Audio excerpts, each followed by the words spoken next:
আসসালামু আলাইকুম ওয়া রাহমাতুল্লাহ। দেশের প্রধান প্রধান জাতীয় দৈনিক পত্রিকার শিরোনামে স্থান করে নেওয়া গুরুত্বপূর্ণ খবরগুলো নিয়েই হাজির হলাম আপনাদের সামনে। আশা করি সাথেই থাকবেন। শুরুতে শিরোনামে স্থান করে নেওয়া গুরুত্বপূর্ণ খবরগুলোর মধ্যে যা যা থাকছে।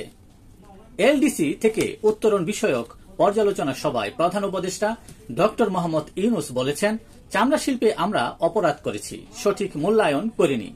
এই শিল্প দিয়ে আমাদের অর্থনৈতিকভাবে লাভবান হওয়ার কথা ছিল, কিন্তু সেটা হয়নি। এখন আলোচনায় সরকারের এক্সিট। অন্তর্বর্তী সরকারের এক্সিট পলিসি নিয়ে সিদ্ধান্ত নেওয়ার সময় এসে গেছে বলে মন্তব্য করেছেন ডক্টর দেবপ্রিয় ভট্টাচার্য। ভালো হোক মন্দ হোক, দেশটাকে রাজনীতিবিদদেরই চালাতে হবে বলে মন্তব্য করেন ডক্টর শাহদিন মালিক। এই সরকারের মেয়াদ দীর্ঘায়িত করার সুযোগ নেই বলে জানান অধ্যাপক সাব্বির আহমেদ।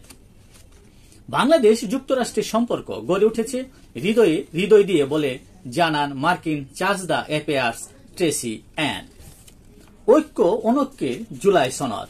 মৌলিক সংস্কারের সব বিষয়ে মতৈক্য হয়নি। জুলাই সনদ সই হচ্ছে না আজ। গ্রহণযোগ্য খসড়া দেবে ঐক্যমত্য কমিশন। দ্রুত সিদ্ধান্তে এসে আজ আলোচনা শেষ করতে চাই বলে জানিয়েছেন আলী রিয়াজ। ৩৯ আসনে পরিবর্তন এনে সীমানার খসড়া প্রকাশ। গাজীপুরে বেড়েছে, বাগেরহাটে কমেছে। প্রস্তাবিত ৩০০ আসন নিয়ে ১০ আগস্টের মধ্যে দাবি আপত্তি। ফেসিবাদীরা রাজনীতিতে পুনর্বাসনের সুযোগ নিতে উৎ পেতে আছে বলে জানান তারেক রহমান। তিনি আরো বলেন, সরকারের একটি অংশ নানা অপকৌশলের আশ্রয় নিচ্ছে। খালেদা জিয়া সুস্থ থাকলে তিনিও নির্বাচনে অংশ নেবেন বলে জানান বিএনপি নেতা আব্দুল আওয়াল মিন্টু।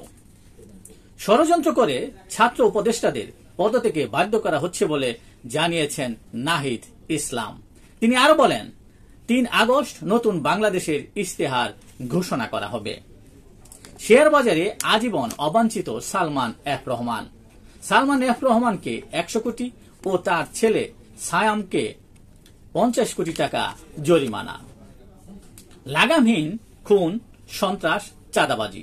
প্রতি মাসে গড়ে ৩২১টির বেশি হত্যা মামলা। চাঁদাবাজিতে দেশের মানুষ অতিষ্ঠ। চাঁদা না দিলে মব সন্ত্রাসও করা হচ্ছে। সমন্বয়ক ও অন্যান্য রাজনৈতিক পরিচয়ে চলছে চাঁদাবাজি। মুরাদনগরে রণক্ষেত্র। উপদেষ্টা আসিফ মাহমুদ ও বিএনপি নেতা কায়কোবাদের সমর্থকদের মধ্যে ধাওয়া, পাল্টা ধাওয়া, সংঘর্ষ ও হামলার ঘটনায় আহত ১৫। রংপুরের গঙ্গার চড়ায় হিন্দুপল্লীতে হামলার ঘটনায় তথ্য চাওয়ায় প্রথম আলো ও কালবেলার ২ সাংবাদিককে গালিগালাজ ও লাঞ্ছিত করেছেন নীলফামারী জেলার কিশোরগঞ্জ থানার ভারপ্রাপ্ত ওসি। টাঙ্গাইলে এনসিপির সমাবেশে স্কুল শিক্ষার্থীদের নিয়ে যাওয়ার প্রতিবাদে মিছিল সমাবেশ করে শিক্ষার্থীরা।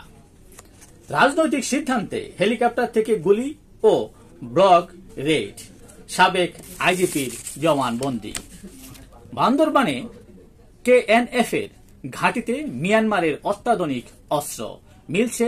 AK-47 ও স্নাইপার রাইফেল সহ নাইট ভিশন প্রযুক্তির অস্ত্র। রুমা, রোয়াংছড়ি, থানচিতে কেএনএফ এর শক্তিশালী ঘাঁটি। দেশের প্রধান প্রধান দৈনিক পত্রিকার শিরোনামে স্থান করে নেওয়া আন্তর্জাতিক খবরগুলোর মধ্যে যা যা থাকছে। রাশিয়ায় ৮.৮ মাত্রার ভূমিকম্প। যুক্তরাষ্ট্র ও জাপানে সুনামি।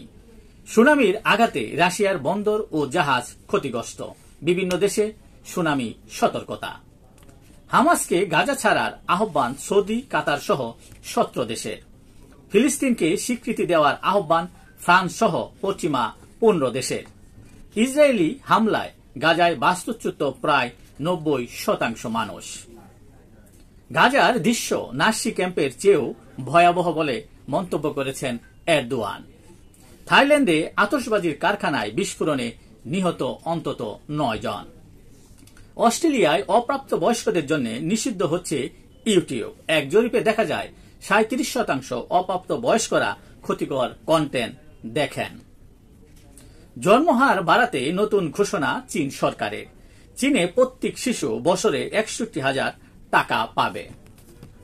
সর্বশেষ বিনোদন জগতে যা থাকছে এক নজর দেখে নেওয়া যাক। এই ছিল দেশের প্রধান প্রধান দৈনিক পত্রিকার শিরোনামে স্থান করে নেওয়া শিরোনামগুলো, গুরুত্বপূর্ণ আলোচিত ঘটনাগুলো। আজকের মতো এখানেই, আবারও দেখা হবে আগামীকাল ঠিক একইভাবে। সে পর্যন্ত অবশ্যই ভালো থাকবেন, সুস্থ থাকবেন। আসসালামু আলাইকুম ওয়া রাহমাতুল্লাহ।